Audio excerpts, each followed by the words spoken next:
Voilà, mesdames et messieurs, bienvenue dans cette séance de la section littérature. Vous avez donc bravement renoncé aux rayons de soleil dehors pour venir entendre un poète. Et moi, j'ai ici la tâche redoutable de présenter un poète. Présenter un poète, c'est toujours s'exposer au dernier des ridicules, parce que tout ce qu'on va dire a l'air stupide à côté de ce que dit le poète. Alors, je vais un tout petit instant peut-être m'échapper du côté de son nom. Le nom de Godel, pour beaucoup d'entre vous, le nom de Godel, ça rappelle tout d'abord Robert Godel. Peut-être avez-vous fait du latin avec le manuel de Robert Godel. Eh bien, vous avez là un des deux fils de Robert Godel. Et puis l'autre nom que ça vous rappelle, c'est le prénom d'Armen, puisque Armen Godel est aussi venu parler devant vous et parler de ses poèmes et notamment également de ses traductions du japonais. Voilà donc une manière d'entrer en matière par le biais du nom.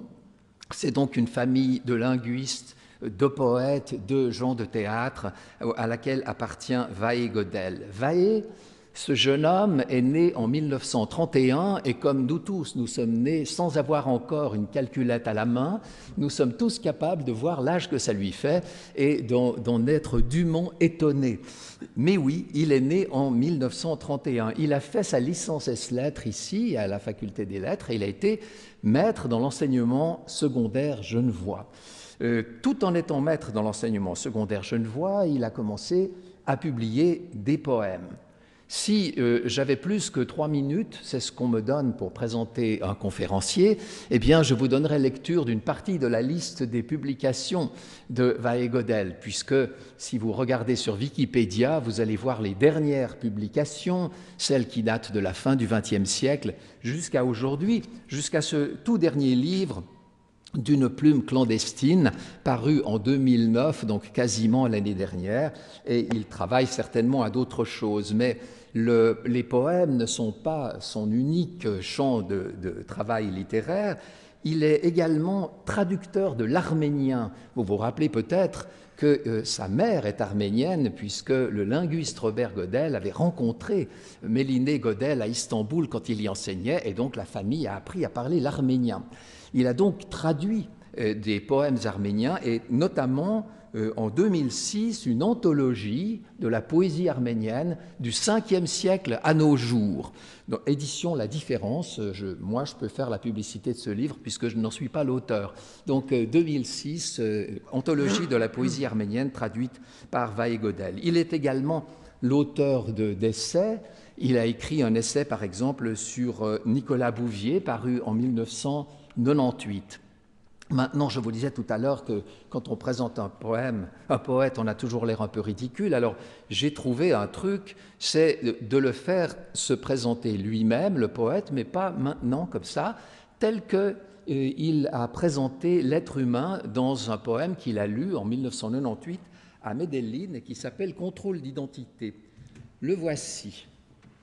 Si la technique marche, on devrait le voir. Contrôle d'identité. Quel est ton nom?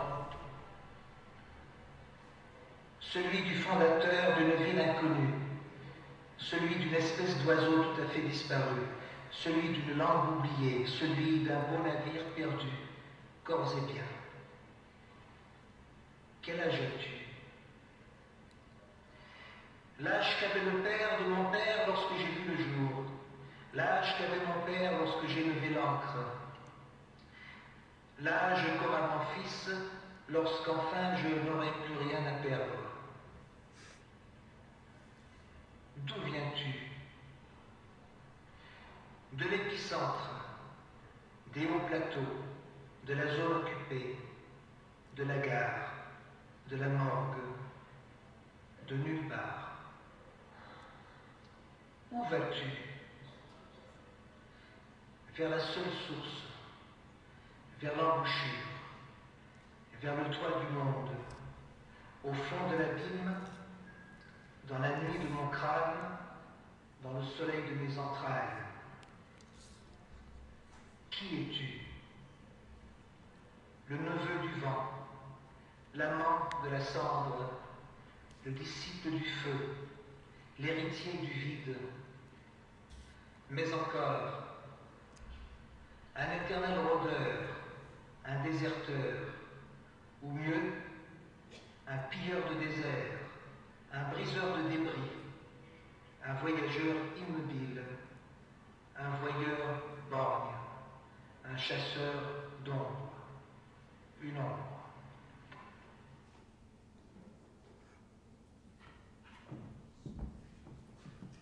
Voilà, cette fois-ci, c'est en chair et en os que vous allez l'entendre et j'ai le plaisir de lui donner la parole.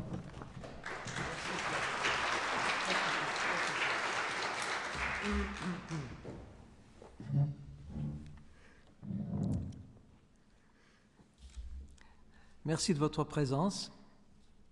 Eh bien, je suis un petit peu ému après avoir entendu ma voix il y a un certain nombre d'années. Ça date de quand, ce document? 1998. Ah non. Ouais. Alors, mon aventure poétique a commencé au début des années 60.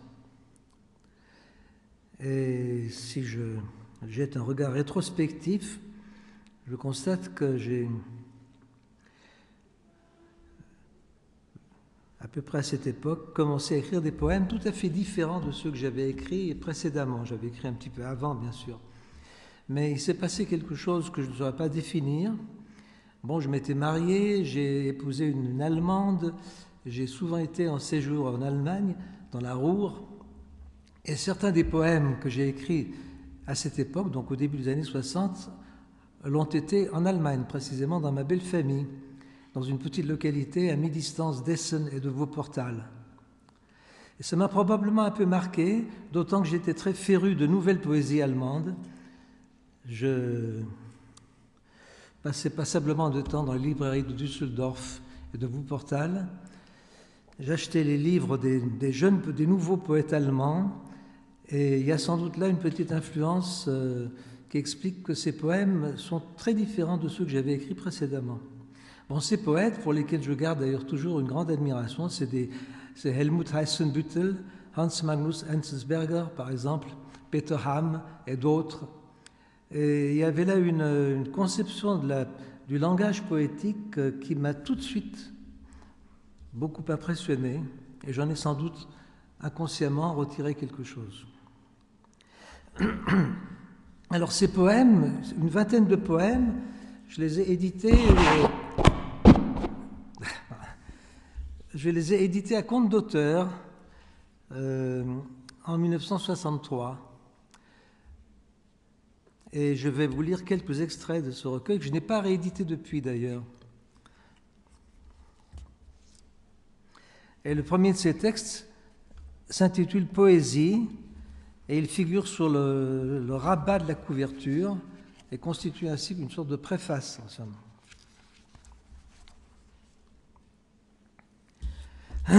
La poésie n'est pas un domaine, elle n'est pas un refuge, elle n'est pas davantage un objet qu'on empoigne, qu'on brise ou qu'on rejette selon les circonstances. La poésie n'a pas d'odeur, elle ne siège ni en haut ni en bas, ni même à la périphérie. Elle n'est ni un bien ni un mal. Elle grossit, s'incurve, diminue, s'effrange, sans qu'on n'y puisse rien. Ni douce ni amère. Caresse, morsure, trouée, pesanteur, tout au plus un léger picotement dans les sinus, le ventre, l'épaule gauche.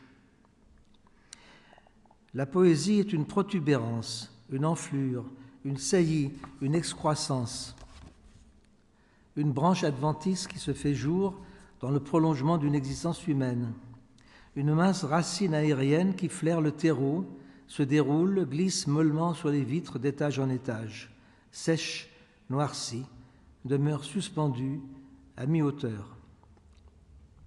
La poésie est un creux, un vide, un débris, un moignon, un chien malade, une clé sans serrure, un œil sans paupières, un oiseau déplumé, une ombre, une lueur, une résurgence. Un frêle enfant sauvé de l'incendie, une femme qu'on voudrait garder auprès de soi. On sait qu'on la perdra.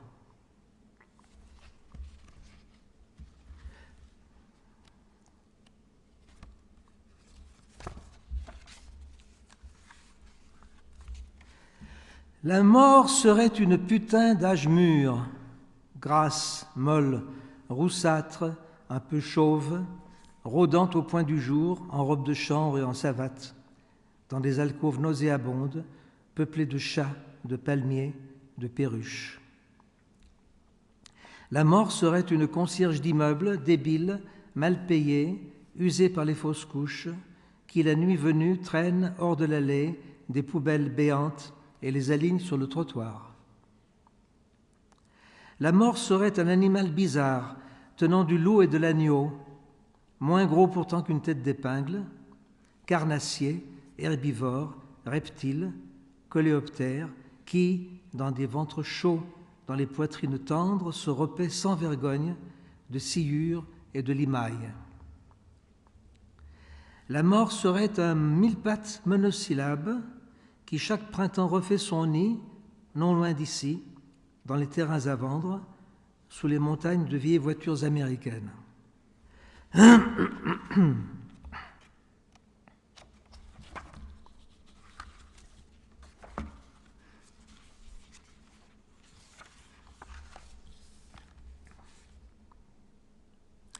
Jésus-Christ est mort sur la croix, à Golgotha, selon les Écritures, en compagnie de 2 brigands. Jésus-Christ est mort sur la roue pour avoir volé un palefroid à Pontoise, près de Paris. Jésus-Christ est mort dans son lit, muni des sacrements de l'Église. Jésus-Christ est mort sur la paille. Il était sans travail depuis des mois. Jésus-Christ est mort en 1943, non loin de Munich, dans une chambre à gaz. Jésus-Christ est mort à l'asile des vieillards. Jésus-Christ est mort dans la cour d'une prison londonienne. La presse en a parlé. Il n'avait pas 20 ans. Jésus-Christ est mort sur la chaise électrique quelque part aux États-Unis, accusé d'avoir violé une blanche. Jésus-Christ est mort un dimanche à la Chaux-de-Fonds. Il s'était tiré une balle de mousqueton dans la mâchoire. Jésus-Christ est mort de la peste noire à Florence au XIVe siècle. Jésus-Christ est mort d'un coup de sang dans les bras de Gerta la Rousse à Sainte Pauli. Jésus-Christ est mort sur l'autoroute au volant d'une Maserati. Jésus-Christ est mort au Thermopyle, à Marignan, à Stalingrad, à Hiroshima. Jésus-Christ est mort à la fleur de l'âge, lors d'une émeute en pleine rue, mitraillé par les forces de l'ordre. Jésus-Christ est mort dans l'Arve, en pleine crue. On n'a pas découvert son cadavre.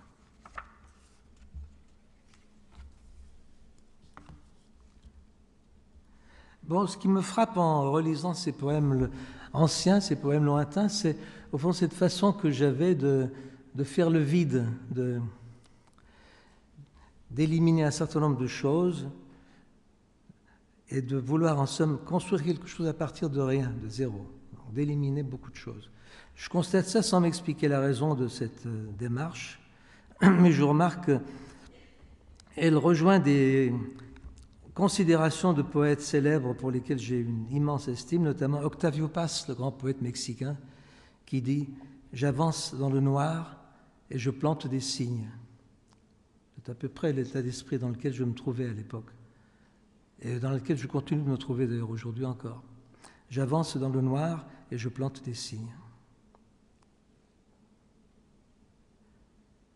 Et dans cette recherche dont on ne connaît pas le but, au fond, parce que ce qui distingue fondamentalement, je pense, l'expérience poétique de la philosophie ou des religions, c'est que c'est une recherche, ça n'est pas une réponse, c'est une perpétuelle interrogation qui ne trouve pas sa réponse. Je crois que ça, c'est une différence fondamentale entre le poétique et le philosophique. Et dans cette première étape, en somme, de mon itinéraire, il y avait évidemment le souci, comme dit Rimbaud, de trouver une langue, de se distinguer par une certaine façon de dire les choses, Et il me semble, avec le recul, que c'est là que j'ai commencé à avoir une écriture un petit peu moins banale que celle que j'avais au départ. Voilà. Et le vide étant fait, qu'est-ce qui reste ? Qu'est-ce qui reste ? Évidemment, il reste soi, il reste le corps, la présence du corps. L'un de mes premiers recueils de poèmes s'intitule « Que dire de ce corps ?» Et j'ai au fond écrit beaucoup autour du corps. Alors le corps, c'est évidemment le révélateur du réel. C'est l'œil, c'est l'oreille, c'est la bouche, la voix, c'est le cœur, et donc le rythme, et c'est le sang. Et dans ces éléments fondamentaux du corps humain, je retrouve un peu de ce que j'ai écrit dans les poèmes des années suivantes.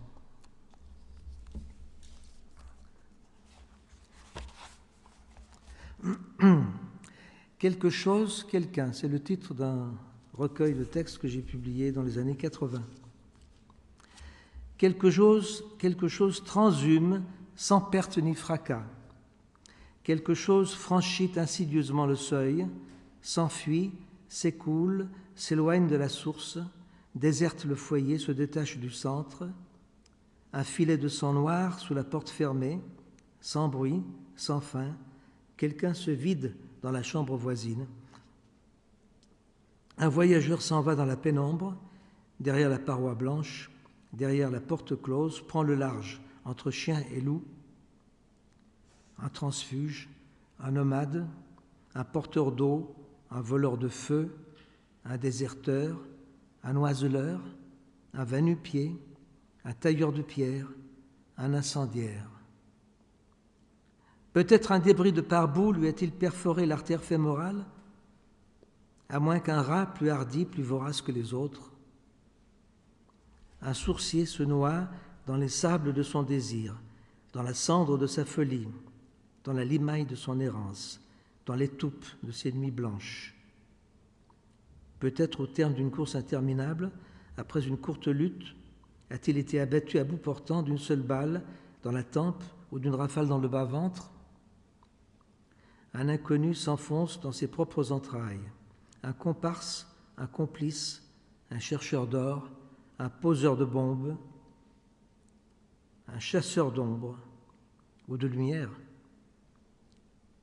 Peut-être s'est-il ouvert les veines, crevé les yeux, tranché la gorge, après s'être enfermé à double tour, après avoir aveuglé toutes les ouvertures, éteint toutes les lampes. Un vigile, un rescapé, un témoin capital dont nous ne connaîtrons jamais le visage ni le nom. Oui, quelqu'un nous abandonne, se consume dans le noir, se résorbe peu à peu, immobile, cloîtré, tuméfié, éventré, criblé, démembré, n'en finit pas de se vider, de se dissoudre, imperceptiblement dans les vapeurs d'un silence insulaire. Seule retentit la voix du sang, sinueuse, séditieuse, seul émerge ce corps de cire barbouillé d'encre noire. Cette parole perdue, ce mot de passe qui perle sur des lèvres soudées, cette main blanche qui oscille dans l'abîme, perdant de l'altitude, cette mémoire déplumée, cette tête coupée, flottant sur une eau morte.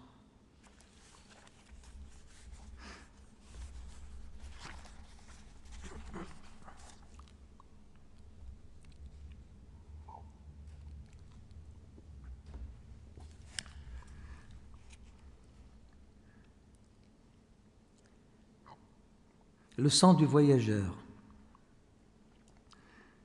Le voyageur descend de la colline. La coutelière s'allonge au pied de l'arbre. Le chien noir précède le voyageur. Le soleil caresse la colline. L'ombre de l'arbre coupe le chemin blanc. La colline s'allonge au pied du voyageur. La coutelière coupe le soleil noir. Le voyageur descend de l'arbre blanc. Le pied de l'arbre caresse la coutelière. Le chien s'allonge à l'ombre du soleil. L'arbre précède la colline. La main de l'ombre caresse le cou du chien. La colline n'est plus qu'un immense ossuaire. La coutelière crie « Qu'on me rende ma proie !» sa voix se perd dans un palais de marbre. L'œil blanc du voyageur décrypte le sol noir. Le chemin du soleil est un couteau tremblant. La coutelière poursuit son ombre parmi les arbres. L'eau croupit dans les roselières. Le chien remue la cendre. La colline éblouie se dissout à vue d'œil. L'ombre dévore la blancheur du chemin. L'âme ronge le corps. En silence, tout cède, tout sombre, tout se noie. L'arbre, le voyageur, le chien, la coutelière. Seul le lierre s'obstine à poursuivre son œuvre. Seul le chien dent continue de chanter. Seul scintille encore le sang du voyageur. Et un dernier poème tiré de ce même recueil est relatif au corps. La solitude de la bouche. La solitude de la bouche. L'abyssal exil de l'oreille. L'âme poreuse de la langue. La longue absence des genoux. L'ardente mémoire des yeux. La sagesse des cheveux fous. L'infini gravé dans la main.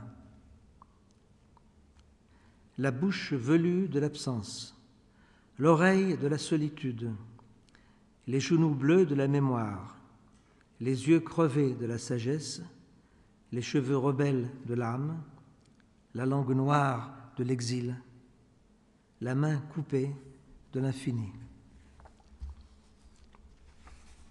Alors il y a évidemment dans ces poèmes déjà quelque chose qu'on m'a souvent reproché, c'est un certain goût du jeu, de jouer avec les éléments d'un texte en les inversant ou en les combinant de façon diverse. C'est vrai que, je ne m'en cache pas, j'ai ce goût qui s'est manifesté davantage à certaines époques. Mais il faut prendre ici le mot « jeu » au sens où Mallarmé l'entendait. Mallarmé parlait du jeu insensé d'écrire. Ce jeu insensé d'écrire, disait Mallarmé. Il y a effectivement les choses jouent dans un poème. Hein. Elles jouent au sens ordinaire du mot, c'est-à-dire c'est un ensemble d'éléments qui, à la différence, disons, de la langue ordinaire, ne sont pas destinés à transmettre un message, mais à faire fonctionner quelque chose au sein du texte. C'est donc un véritable organisme. Enfin, la visée du poète, c'est de faire du poème, évidemment, un organisme, une sorte d'organisme vivant qui existe et à travers lequel circule quelque chose qui serait comme le sang du poème. Alors, je vous donne quelques exemples de ce goût du jeu que j'ai particulièrement éprouvé vers la fin des années 80, un peu sous l'influence de certains courants d'avant-garde en France ou ailleurs, évidemment. Textualisme sous diverses formes rejoignait un petit peu ce que j'éprouvais. Mais je commence par un texte qui reprend les éléments du corps, un douzain. Qu'a-t-on fait de votre main droite? Où avez-vous perdu vos dents? Qui vous a mangé votre langue? Quand vous a-t-on volé vos yeux? Qu'avez-vous fait de vos cheveux? Votre cœur, qu'est-il devenu? Pourquoi n'avez-vous plus de jambes? Votre sexe aurait-il subi le même sort que vos oreilles? Comment donc votre âme peut-elle vivre encore nuit et jour avec le peu qui vous reste de corps?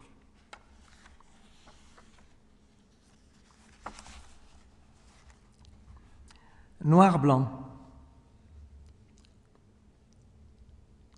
Fouiller à l'aveuglette toutes les chambres noires, chercher longuement son berceau, le retrouver enfin tout blanc, intact, comme neuf. Extraire un soleil noir d'une petite boîte blanche. Exister noir sur blanc. Prendre feu dans le noir. Perdre pied dans le blanc. Rester fidèle au noir et blanc. Porter des lunettes noires. Relire sans hâte le livre blanc des guerres souterraines.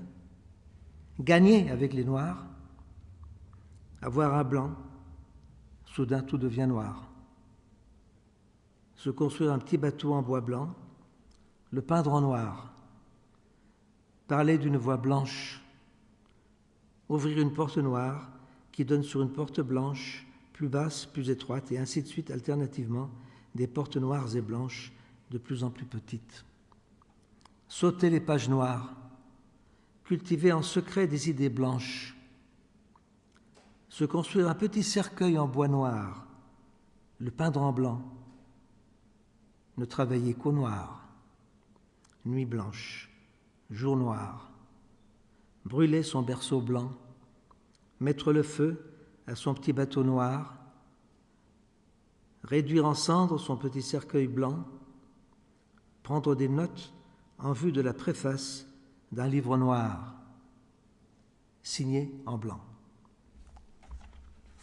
Voilà, là, pas besoin de vous faire un dessin, la part du jeu est évidemment très visible. Enfin, ça fonctionne comme ça à partir d'un élément qui met en branle une sorte de mécanique et qui suscite enfin, des choses auxquelles on n'aurait jamais pensé.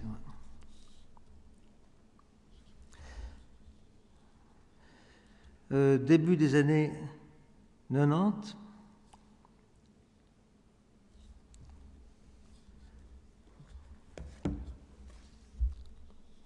bon, il y a aussi un côté litanique dans ces textes que je viens de vous lire. C'est quelque chose qui m'a aussi beaucoup marqué, sous l'influence sans doute de certains auteurs, en particulier d'un auteur arménien que j'ai passablement traduit, Grégoire de Narek, qui a vécu au Xe siècle et qui est l'auteur d'odes et de lamentations sous forme de répétition incessante, comme une sorte d'exorcisme. Et si l'on parle d'exorcisme, évidemment, je ne peux pas ne pas penser à l'un des poètes qui m'ont le plus marqué, sans doute, c'est Henri Michaud. Alors, entre Grégoire de Narek, Xe siècle, et Henri Michaud, XXe siècle, j'ai sans doute passablement été imprégné de ce sens et de ce goût de la litanie. Mais j'ai noté que Pavese, qui était un grand amoureux de la poésie, disait la poésie est répétition. Je n'aurais pas osé le dire.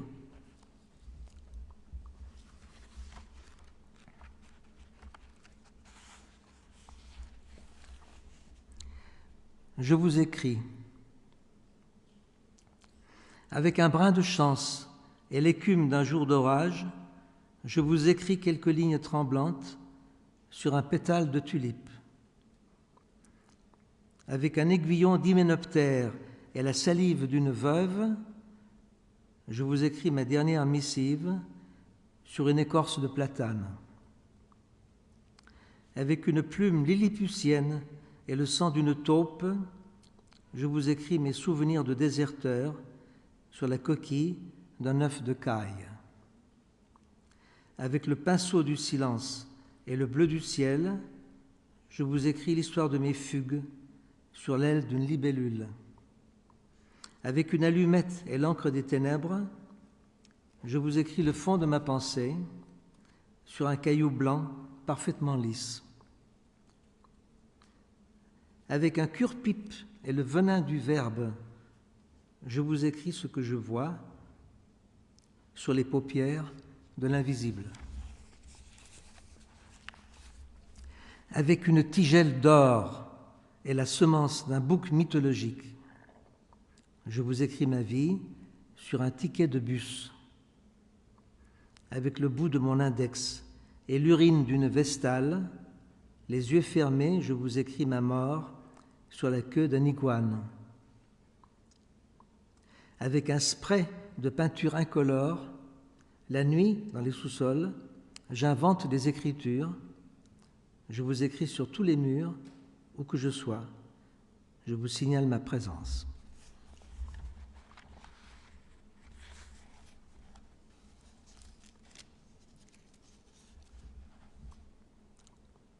Même sur mer. C'est pas Cannes sur mer, c'est même sur mer. Invisible lui-même, le maire a pris soin d'y faire construire des murs si hauts, si longs, si nombreux que de nulle part on ne peut voir la mer. Voir même et mourir. mourir sans avoir vu la mer. En collant une oreille contre la pierre, on perçoit, il est vrai, on croit percevoir, le murmure de la mer. Les habitants de Mêmes, les mêmes, où qu'ils se trouvent, quoi qu'ils fassent, ne peuvent que se mirer jour et nuit dans ces murs innombrables, aveugles, aveuglants. Ils ne font en effet aucune ombre. Autant dire qu'ils ne voient pas grand-chose. Ville miroir, ville blanche, noire, ville sans mémoire. Dedans comme dehors, mais au vrai, tout se passe en l'occurrence à l'extérieur à fleur de peau, à fleur de pierre, par n'importe quel temps, quelle que soit la saison, pour autant qu'on puisse parler ici de temps et de saison. Les mêmes, chaque fois qu'ils se rencontrent, demeurent longuement face à face, debout, se palpent le cou, le visage, le crâne, en silence, les yeux dans les yeux. Mais ce qu'ils touchent les laisse imperturbables, ne leur rappellent rien, ils ne voient rien, n'entendent rien. Or, le vague murmure de la mer, mais c'est peut-être celui des pierres. Or, la blancheur des murs, qui se distingue à peine de la couleur du ciel. Or, la présence muette, l'occulte omniprésence d'un maire inamovible. Or, le nom de la ville, même sur mer, que tout figure et psalmodie, que tout célèbre, paraphrase et répercute à l'infini. L'air, le sol, la pierre, les murs masquent la mer, une mer dont les mêmes, qu'ordinairement rien ne trouble, doutent parfois qu'elle existe.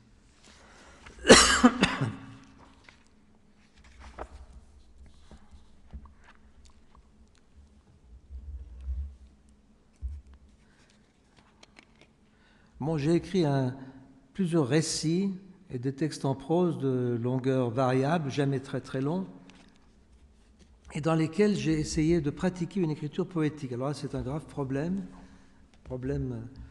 Peut-on transformer la prose en poésie? Peut-on faire de la prose des poèmes? Bon, vous savez l'existence des poèmes en prose depuis Baudelaire.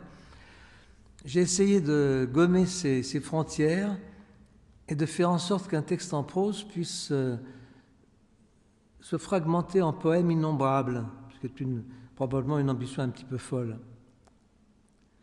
Mais enfin, c'est dans cette perspective que j'ai écrit un certain nombre de textes depuis les années, dans les années 90, 95. Il y a un mot que j'aime bien de Léon-Paul Fargue. Il dit « La poésie, c'est la prose qui tombe amoureuse du chant ».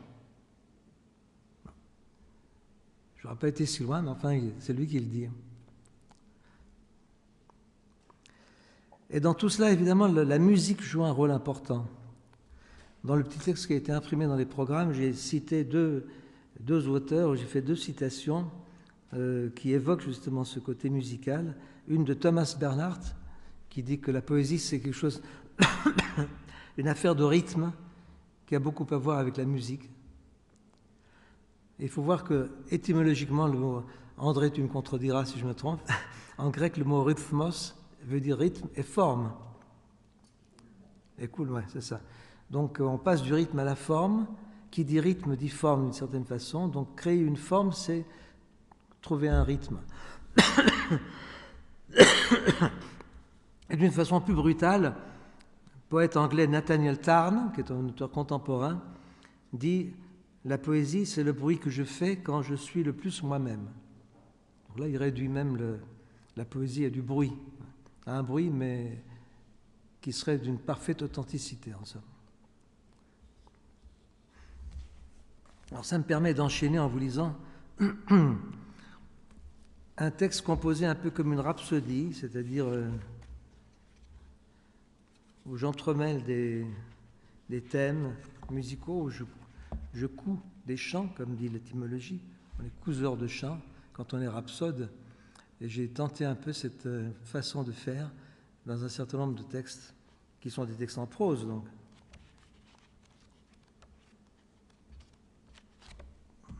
Voilà.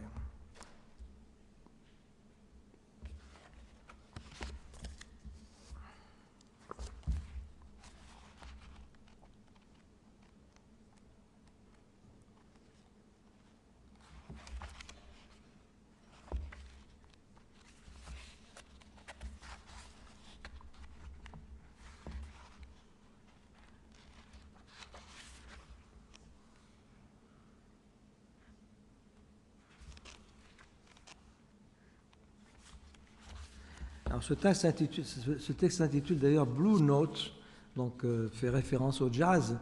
Et j'ai écrit ce texte, il est vrai, peu après un séjour à New York, peu après ma découverte de New York.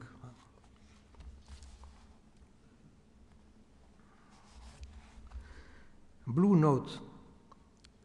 Le bar de la Grande Ourse est ouvert toute la nuit. De vieilles photos d'artistes en noir et blanc, toutes dédicacées, tapissent les parois bleues. Le téléviseur grésille au-dessus du jukebox. Le téléphone est hors d'usage. Les lavabos sont au sous-sol. J'entends d'un œil qui sent, je sens d'une main qui voit, je vois d'une oreille qui chante. En parenthèse, je ne fais que paraphraser ici une réflexion de Goethe. Ce n'est pas moi qui l'ai inventée. J'entends d'un œil qui sent, je sens d'une main qui voit, je vois d'une oreille qui chante. La mélodie de la mémoire, le cri noir de l'absence, le murmure du sang. Je loge à l'hôtel de l'Univers, dans une chambrette sans eau courante, à l'étage des combles, au bout d'un long couloir obscur. Les murs sont blancs et le plafond du même bleu que le carrelage du sol. Il ne vous reste que vos dents. Mordez-vous les lèvres, la langue. Le battement du désir, le chuintement de la solitude, la litanie des heures, la chanson de l'oubli. Les jours ouvrables, je consacre toute la matinée aux livraisons d'armes miraculeuses. Je ne travaille qu'au noir et ne me déplace qu'en bus ou en tramway. Il ne vous reste que la langue. Léchez-moi longuement, effacez les moindres souillures, puis enduisez-moi de salive et de sang. Le solo du sexe, le chorus de l'âme, le rythme de la vie. L'après-midi, je fais du jogging en plein désert, courant pieds nus sur le sable torride, muni de mon Walkman et de la seule cassette qui me reste, Last Blues. Il ne vous reste que la bouche. Parlez, parlez, n'ayez pas peur, je vous écoute. Naguère, je fréquentais les manucures, les masseuses, les maquilleuses, les faiseuses d'anges. Je sortais tous les soirs en smoking bleu nuit. Je m'avançais masqué, poudré comme le roi soleil, parfumé au point de faire tomber les mouches du plafond. Et pourtant, c'est certain, je sentais le roussi. Là, c'est allusion à Rimbaud. C'est Rimbaud qui sent le roussi. Le souffle du grand large, la voix blanche de la mort, le rire des entrailles. Les voyageurs à destination de la zone interdite sont priés de sortir par la porte bleue. Il ne vous reste plus que les doigts. Caressez-moi d'une main subreptice. Faites de moi votre plus beau projet. Naguère, jour et nuit, je sillonnais les hémisphères, changeant sans cesse de latitude. Je savais par cœur l'horaire des vols de longue durée. Ne bougez plus, silence. Rien, plus personne. Faites comme si je n'existais pas. Un jour, j'ai pris l'avion sans savoir où j'allais ni pourquoi. Après avoir vainement compulsé l'horaire, je me suis dit soudain, tremblant de tous mes membres, ce vol n'existe pas. La complainte du silence, les improvisations de l'amour, le cliquetis des vertèbres. Perdu.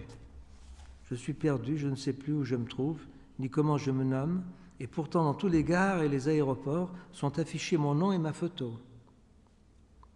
Les voyageurs en transit sont priés d'attendre que s'allume le voyant bleu. Mais j'ai beaucoup changé, Dieu merci, au point d'être méconnaissable et devenant presque invisible à la tombée du jour, ni vu ni connu. J'en profite pour aller faire peau neuve dans la piscine du Royal Eden, le fleuron de cette ville, laquelle est plus bleue sans doute que nulle autre. Murmure, mélodie, cri, battement, litanie, souffle, rythme, cadence, mémoire d'une mélodie. Pour l'heure, il ne vous reste rien. Fermez les yeux, comptez sans hâte jusqu'à 100, puis descendez me rejoindre au sous-sol, direction Blue Note. Je laisserai la porte entr'ouverte. Il fait nuit, la grève continue, les voyageurs errent dans le noir, alors que, solidaires des aiguilleurs du ciel, le personnel au sol se borne à battre la mesure.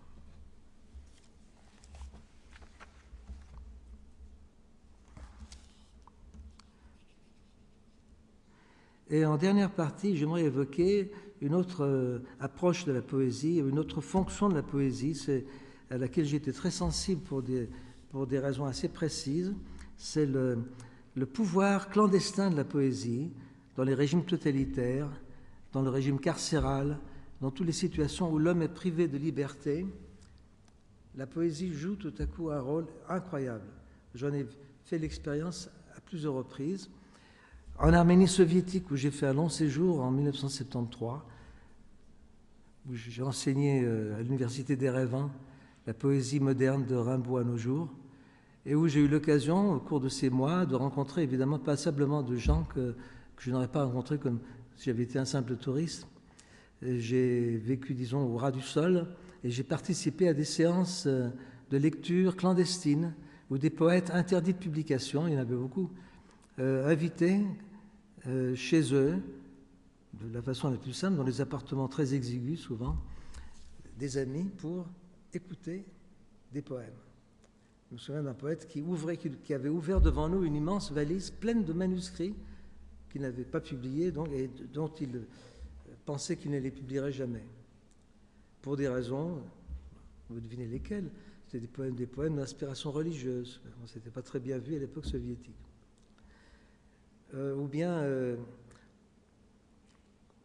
Et ces nouvelles circulaient de bouche à oreille, comme ça, et on se réjouissait très à l'avance, plusieurs semaines à l'avance, on savait qu'on allait assister à quelque chose d'extraordinaire.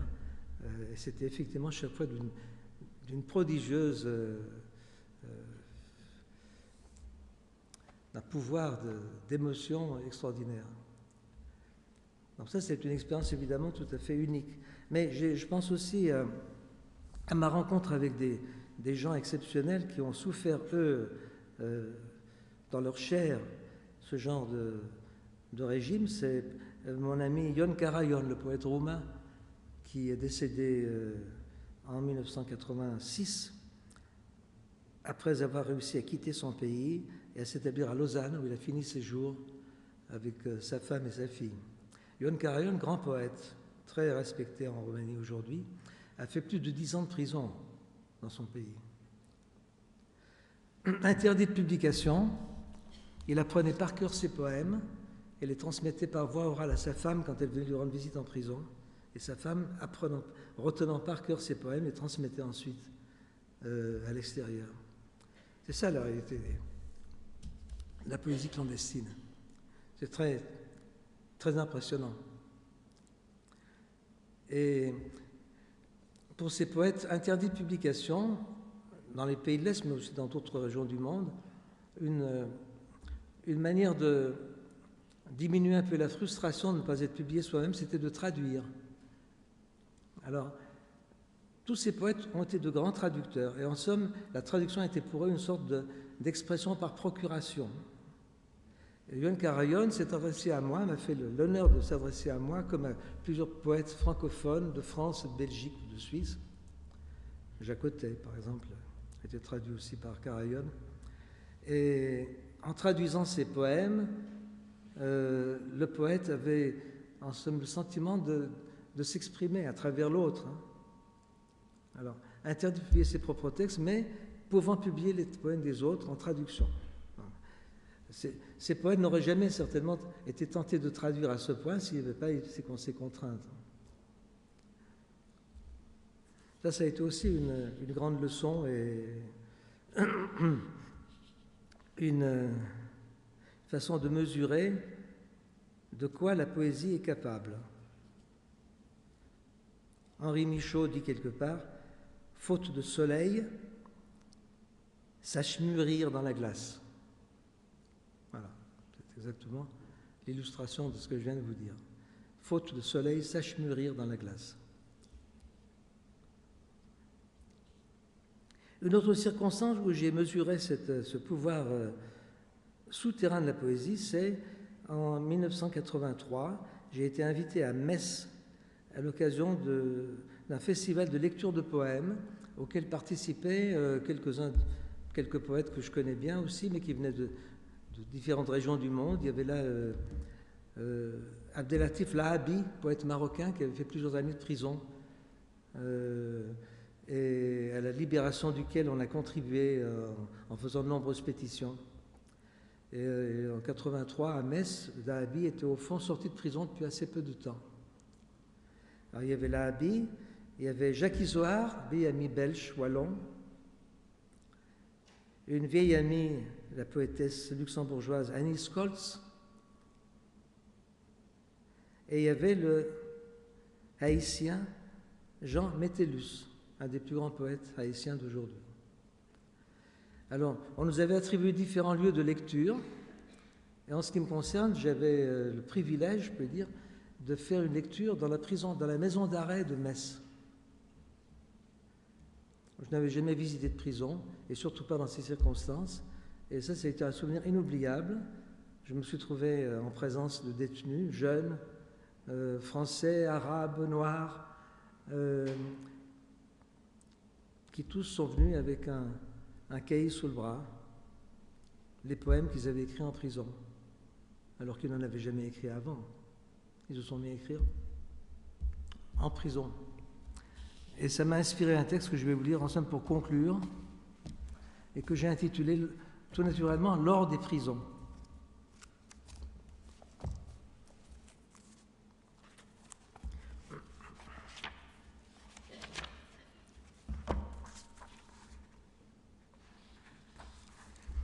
Dans Souvenir de la maison des morts, je relis le chapitre où Dostoïevski parle des liens qui se nouent entre les détenus et le monde animal.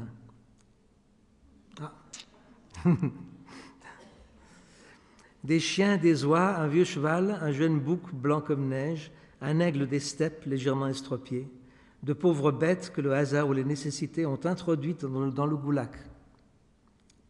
Nos forçats aimaient les animaux, écrit Fedor Mikhailovitch. Et si on leur avait permis, ils auraient peuplé les casernes d'oiseaux et d'animaux domestiques. Le chapitre s'achève par l'évocation d'un petit aigle blessé, trouvé à demi-mort dans l'herbe jaune de la steppe, auquel les forces avouent d'emblée une singulière sollicitude et qu'ils finiront par jeter dans l'espace du haut de la muraille. Qu'il crève, mais au moins qu'il crève libre, s'exclament les prisonniers. Et l'auteur d'ajouter, chose étrange, ils étaient tous contents, comme s'ils avaient eux-mêmes reçu la liberté. Captivés, les captifs engendrent la liberté.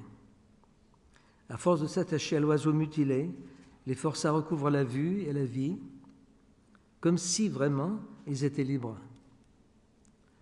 Ce qui les lie à l'aigle des steppes leur fait oublier à l'instant leur propre chaîne.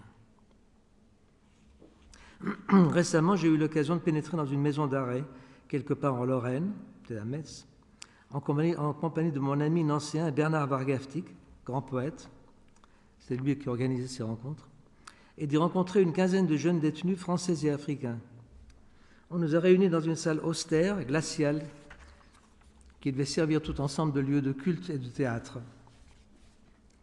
J'ai lu d'abord moi-même des extraits d'un recueil, puis spontanément, plusieurs des prisonniers se sont mis à lire quelques-uns des poèmes qu'ils avaient écrits depuis leur incarcération. Ils devaient avouer ensuite qu'ils n'en avaient jamais écrit auparavant. M'a saisi aussitôt l'intensité de leur écoute, de leur silence, l'ardeur de leur regard, non moins que celle de leur propre lecture, la musique de leur voix, les pulsations de leurs paroles. Ils m'ont semblé soudain transfigurés, ressuscités, comme s'ils avaient retrouvé leur vrai visage. Incantations, psalmodies, louanges ou invectives, exorcismes ou chansons, chacun de leurs poèmes se déployait, prenait bravement son vol comme l'oiseau blessé, comme le petit aigle mutilé, à qui les habitants de la maison des morts rendirent la liberté. Nous étions assis en rond devant l'estrade, sous l'œil totalitaire des spots et des écrans de surveillance, tandis qu'au fond de la salle, dans la pénombre, deux gardiens compacts somnolaient, épaule contre épaule, les mains nouées sur la boucle du ceinturon. Nous, assis en rond, lisant à tour de rôle, anonymement, unanimement. Eux, les prisonniers, comme si soudain ils étaient libres. Moi, l'étranger, l'homme du dehors, comme si j'étais un prisonnier. Ce qui figurait pour eux littéralement la liberté n'était autre pour moi, ne sera jamais autre qu'une prison figurée. J'écris, je construis ma prison. La langue est ma prison. Si je m'emmure dans le poème, si je m'écroule dans la maison des mots, dans la prison dorée de l'écriture, c'est parce que je ne peux m'évader qu'à ce prix. Je me retranche et je transgresse. Je m'enferme et j'enfonce les portes. La création n'est libératrice que dans la mesure même où elle est contraignante. L'une des plus belles figurations de la liberté poétique se trouve dans la Chartreuse de Parme. C'est la page fameuse où Stendhal décrit, rêve, savoure la captivité de Fabrice dans la tour Farnèse. Je cite. « Il courut aux fenêtres. La vue qu'on avait de ces fenêtres grillées était sublime. Un seul petit coin de l'horizon était caché, vers le nord-est, par le toit en galerie du joli palais du gouverneur, qui n'avait que 2 étages. Les yeux de Fabrice furent attirés vers une des fenêtres du second étage, où se trouvaient dans de jolies cages une grande quantité d'oiseaux de toutes sortes. Fabrice s'amusait à les entendre chanter et à les voir saluer les derniers rayons du crépuscule. Ce ne fut qu'après avoir passé plus de 2 heures à la fenêtre, admirant cet horizon qui parlait à son âme et souvent aussi arrêtant sa vue sur le joli palais du gouverneur, que Fabrice s'écria tout à coup « Mais ceci est-il une prison ?» Liberté poétique, ou pour reprendre les termes de Michel de Guy, légèreté de la poésie, qui délie les mots de désigner et signifie dans l'ordinaire univocité, pour les relier en faisant jouer les contraintes qui demeurent les règles du jeu. Captivité et libération forment un couple inséparable. L'écriture m'emprisonne autant qu'elle m'affranchit. Si j'enchaîne les mots, c'est pour briser mes propres chaînes. Mais aussi bien sûr, afin de reconstruire mon être disloqué, mon corps éparpillé, pour recouvrer mon unité, mon entité, ma véritable identité. J'écris à seule fin de recueillir tous mes débris. Je suis à la fois Isis et Osiris. Le haut et le bas, le dehors et le dedans, le noir et le blanc, l'arc et la cible, Artémis et Orion. J'unis le feu et l'eau. J'écris à main levée, les yeux fermés, à perdre haleine. Voyeur aveugle, chasseur traqué, j'erre, le cœur battant, hors des chemins battus. J'aide le fleuve à sortir de son lit. En aval, en amont, j'attise mon brasier. Écrire, entrer dans le cloître du poème, dans l'ordre du silence, faire le mort, être le lieu de l'invasion. Écrire, faire le mur, se faire la belle, prendre la mer, réussir l'évasion. L'idéal sans doute serait que tous ces mots qui s'enchaînent me rassemblent en une seule phrase, sans fissure, sans rature, et dont la fin rejoindrait l'origine. Le mot, la mort, l'amour, la mer, le poème comme l'amour est une petite mer intérieure, un acte où se confondent la naissance et la mort. Et enfin, pour conclure véritablement, si vous m'accordez encore quelques secondes, je vais vous lire un poème arménien qui a été écrit dans les années 70 par un certain Slavik Chiloyan, mort à l'âge de 35 ans et qui en a passé plus du tiers en prison, et que pour cette raison, je n'ai pas eu l'occasion de rencontrer chaque fois que j'allais à Erevan. Il était chaque fois en prison, ou il venait de sortir, ou il était en état de surveillance. Slavik Chiloyan, qui était devenu un mythe dans le pays. Il y avait quantité d'anecdotes à son sujet. Il hantait un peu les consciences, on l'admirait beaucoup, on le voyait rarement puisqu'il était privé de sa liberté. Mais il a été véritablement une sorte de symbole, de figure emblématique de la rébellion intérieure. C'est un récidiviste. Dès qu'il sortait de prison, il recommençait, quoi. Il commençait à cracher sur les autorités, à dire du mal du régime, donc on le remettait au trou. Il a passé comme ça jusqu'à l'âge de 35 ans. Un des poètes arméniens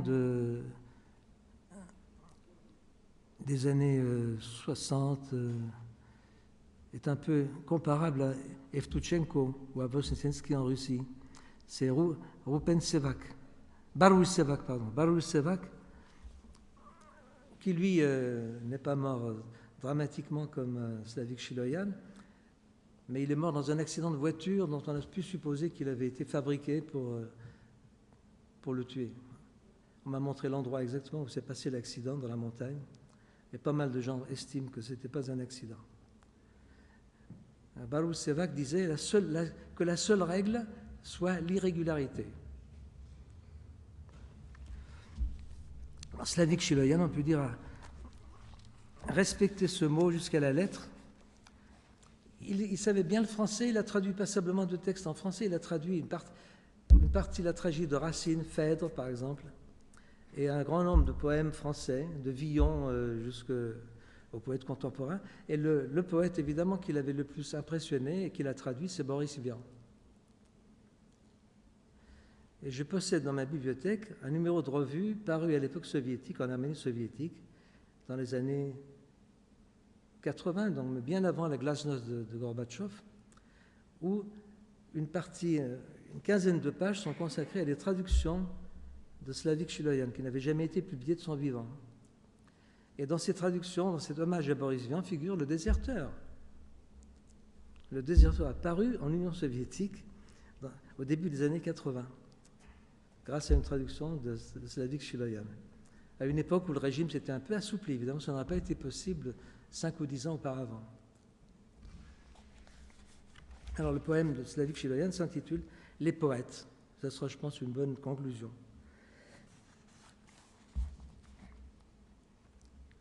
Les poètes sont des rats qui d'abord enfouissent dans leur trou l'or perdu par les hommes, puis l'exposent sur le seuil de leur gîte et l'admirent en silence, ingénus et tremblants. Mais les hommes, on le sait, font la guerre aux rats, dont justement le seul tort à leurs yeux est d'avoir retrouvé l'or perdu.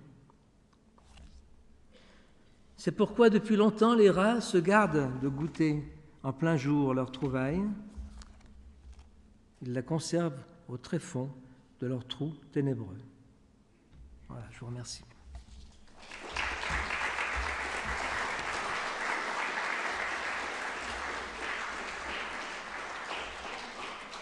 Voilà, nous allons reprendre la deuxième partie qui sera plus brève que la première par la force des choses, puisque nous devons évacuer ces lieux avant 4 heures, je vous le rappelle.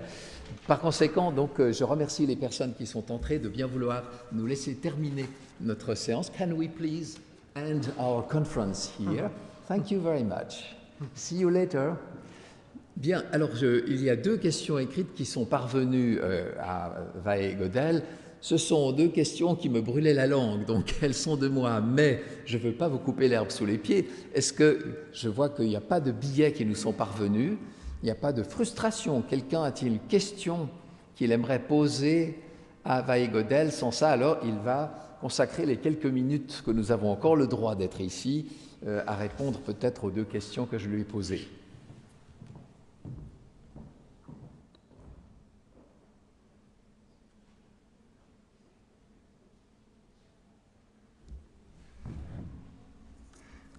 Alors tu me demandes si traduire est une source d'inspiration. Oui, sans doute. Sans doute, je crois que j'ai fait allusion à Grégoire de Narek, par exemple. Le fait d'avoir adapté en français un certain nombre d'œuvres de Grégoire de Narek a certainement influé sur ma façon d'écrire, ça j'en suis tout à fait convaincu. Notamment dans le sens de la litanie et de la réitération et donc cette façon d'user de la répétition. C'est quelque chose qui s'est développé en moi, certainement à travers Grégoire de Narek. Ouais. Et puis bon, les auteurs que j'admire, évidemment, ont eu certainement une influence aussi. J'ai cité Octavio Paz, donc bien que son œuvre soit en espagnol, j'ai retiré de l'œuvre d'Octavio Paz pas mal de choses. Et connaissant un peu l'espagnol tout de même, et aimant beaucoup cette langue, Je m'en suis passablement imprégné. Et puis, autre question tout à fait différente, mais tout à fait légitime, était-tu surveillant en URSS, et si oui, pourquoi? Alors, évidemment, ma présence passait pas inaperçue. J'étais invité officiellement dans des conditions un peu exceptionnelles, c'est vrai, puisque je n'avais pas un statut de touriste, mais de résident. Et bon, là, mon ascendance à moitié arménienne y est pour beaucoup, évidemment. Mais que j'ai été l'objet d'une certaine surveillance, certainement, j'ai subi des pressions. Alors, je n'ai pas eu le sentiment d'avoir quelqu'un à mes trousses, mais à plusieurs reprises, j'ai eu des visites de gens que je connaissais plus ou moins et qui venaient qui s'inquiétaient de mes relations. Voilà, ils trouvaient que j'avais de mauvaises relations, que je fréquentais trop les dissidents, les contestataires, et qu'il fallait me remettre sur le droit chemin.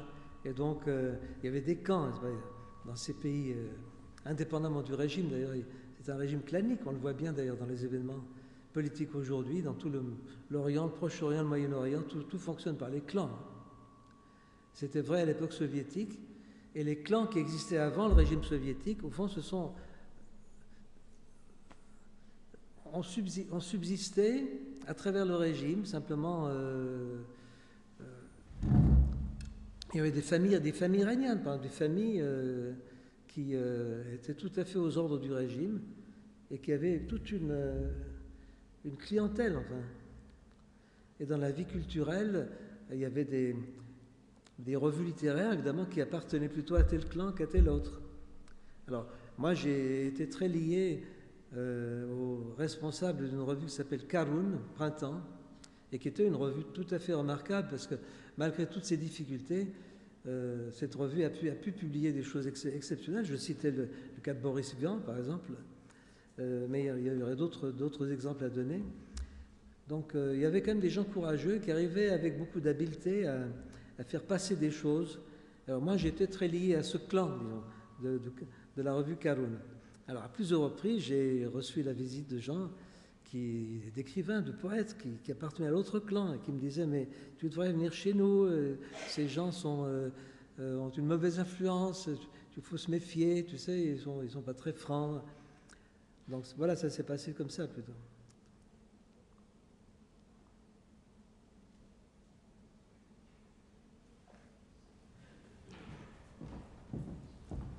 Voilà, ça n'a pas suscité chez vous d'autres questions? Vous voyez qu'en tout cas, il est revenu vivant d'Union soviétique. On pouvait en revenir tout en étant poète, en revenir vivant. Je lui ai demandé tout à l'heure s'il avait rencontré Anna Akhmatova, mais malheureusement, il ne l'a pas rencontrée. Anna Akhmatova aurait été un exemple intéressant de personne qui était à la fois poussée en avant par le régime et crainte à cause de ce qu'elle disait quand on la laissait parler. Alors, je ne sais pas si, à cause des poèmes déjà publiés de Vaïgodel, les autorités arméniennes avaient lieu de craindre le contenu des poèmes. C'était aussi ça qui m'aurait intéressé. Est-ce qu'il y avait quelque chose de ce côté-là? Non, pas à cette époque-là, parce que au contraire, j'ai pu me rendre en Union soviétique, au fond en Arménie soviétique, grâce à la poésie, parce que à l'occasion du 50e anniversaire du génocide arménien, j'avais écrit, dans les années 50, un long poème dédié à l'Arménie. Et ce poème a été publié dans différentes revues en France et il a été repéré par des agents soviétiques à Paris qui ont estimé qu'il était intéressant de prendre contact avec moi, que ça pouvait servir de propagande. Donc loin de me considérer comme un élément douteux, j'ai au contraire été sollicité ensuite. Ma première invitation à l'armée soviétique, au fond, vient de là. Voilà, c'est pas devenu un poème obligatoire pour les écoles primaires, non? Non. Aujourd'hui, non. Bien, oui, effectivement, il peut y avoir ce côté-là aussi. Ouais. Très bien. Alors, puisque vous n'avez pas d'autres questions, merci encore à Vaïgodel pour sa conférence et pour ses réponses. Merci à toi, cher André.